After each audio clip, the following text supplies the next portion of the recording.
प्रधानमंत्री मोदी दिल्ली में सीएम को लेकर कोई अब जल्द ही मुख्यमंत्री के नाम पर मुहर लग सकती है। सूत्रों से कोई ऐसा फेस प्रधानमंत्री जी का संगठन चुनेगा जो 20-25 साल तक चेहरा बने रहे। और उधर आम आदमी पार्टी के वरिष्ठ नेता और पूर्व मंत्री सत्येंद्र जैन की मुश्किलें बढ़ सकती हैं। क्या प्रधानमंत्री मोदी दिल्ली में सीएम को लेकर कोई नया सरप्राइज देने वाले? ये सवाल इसलिए पूछा जा रहा है क्योंकि दिल्ली में अब नई सरकार के गठन का काउंटडाउन शुरू हो चुका है।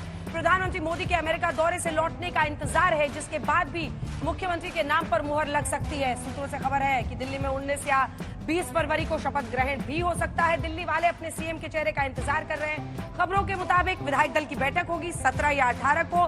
नाम पर मुहर लगने के बाद फिर शपथ ग्रहण की तैयारी होगी।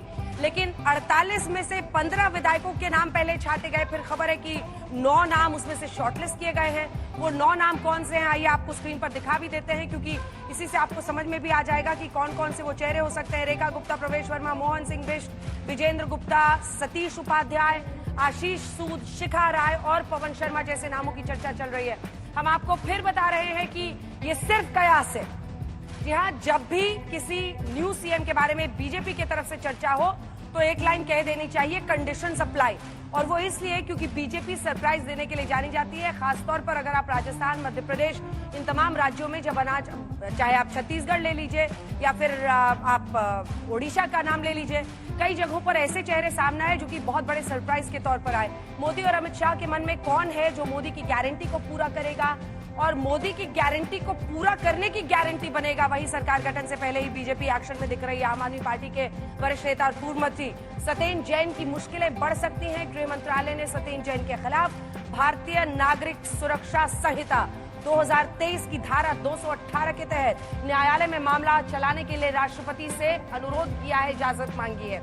इसके साथ ही सीएजी रिपोर्ट पेश होते ही केजरीवाल और सिसोदिया के साथ कई बड़े आप नेता मुश्किल में फंस सकते हैं, क्योंकि प्रधानमंत्री ने इस बात का ऐलान किया कि पहली बार जब विधानसभा की बैठक होगी तभी कैग रिपोर्ट पेश की जाएगी। कैग रिपोर्ट न सिर्फ स्वास्थ्य मंत्रालय को लेकर, मोहल्ला क्लिनिक को लेकर, बल्कि अरविंद केजरीवाल के सीएम वाले बंगले को भी लेकर, जिसे बीजेपी शीश महल कहती है। आइए आपको अपनी ये रिपोर्ट दिखाते हैं। फिर सुधांशु त्रिवेदी, ऋतु राज झा और आलोक शर्मा तीनों पार्टी से होंगे आमने सामने। लेकिन पहले ये रिपोर्ट। मोदी मोदी मोदी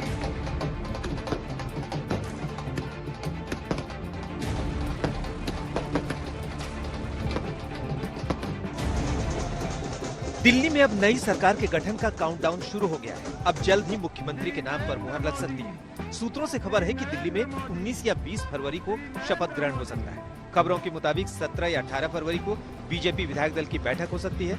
सूत्रों से खबर है कि 48 में से 15 विधायकों के नाम छांटे गए हैं। उनमें से 9 नाम शॉर्टलिस्ट किए जाएंगे। इन्हीं में से मुख्यमंत्री, मंत्री और स्पीकर का नाम तय किया जाएगा।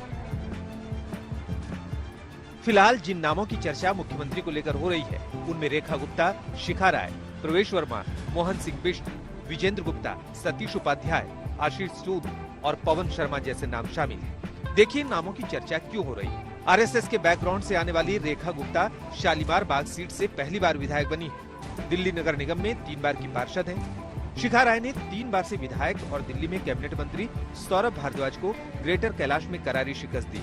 प्रवेश वर्मा नई दिल्ली सीट पर केजरीवाल को चुनाव में हराकर चर्चा में 2 बार के विधायक और 2 बार सांसद रह चुके हैं। दिल्ली के पूर्व सीएम साहेब सिंह वर्मा के बेटे हैं। मोहन सिंह बिष्ट पहाड़ी राजपूत हैं, 6 बार के विधायक, मूल रूप से उत्तराखंड के रहने वाले, छात्र जीवन में ही आरएसएस से जुड़ गए थे। विजेंद्र गुप्ता लगातार 3 बार के विधायक, दिल्ली बीजेपी के अध्यक्ष रह चुके हैं। बीजेपी की राष्ट्रीय कार्यकारिणी के सदस्य सतीश उपाध्याय ब्राह्मण चेहरा होने के साथ 1 बार के विधायक, दिल्ली बीजेपी के प्रदेश अध्यक्ष रह चुके हैं।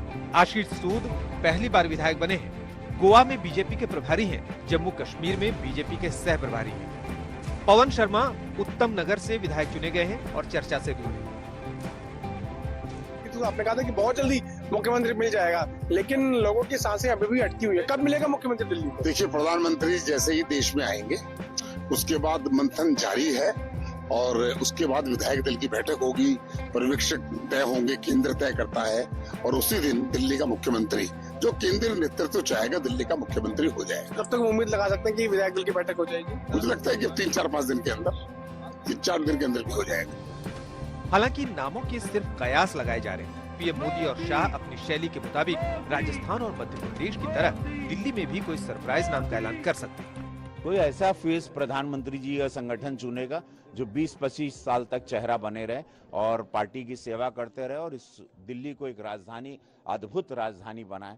तो ऐसा ही कोई व्यक्ति होगा, कोई भी कार्यकर्ता हो सकता है, पहली बार का विधायक हो, कोई भी, यही तो भाजपा की सुंदरता है। लेकिन जो भी व्यक्ति होगा, वो महिला या पुरुष, हमारी पार्टी इसको ऐसे चुनेगी ताकि वो यहाँ पर एक ऐतिहासिक काम करके जाए प्रधानमंत्री जी के नेतृत्व में। और लेकिन ये तय है कि दिल्ली का सीएम वही होगा जो पीएम मोदी के संकल्पों को पूरा करेगा।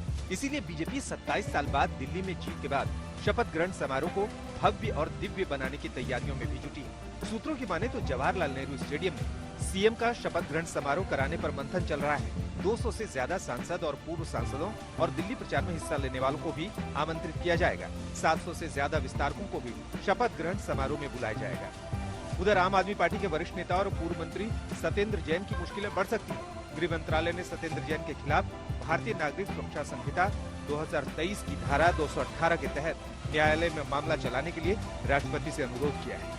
हमने इस मामले को राष्ट्रपति जी तक लेके गए, हाई कोर्ट में गए, और अब चूंकि सरकार बदल रही है तो ये एक संवैधानिक प्रक्रिया है जिसका पालन होना चाहिए। और कॉन्स्टिट्यूशनल वायलेशन जो इन लोगों ने किया उसको देखते हुए हम असेंबली के पहले सेशन में इसको टेबल पर लेकर आएंगे। सत्येंद्र जैन के खिलाफ ना तो कोई सबूत था, ना कोई प्रमाण था, ना कोई उनके यहाँ से बरामदगी हुई।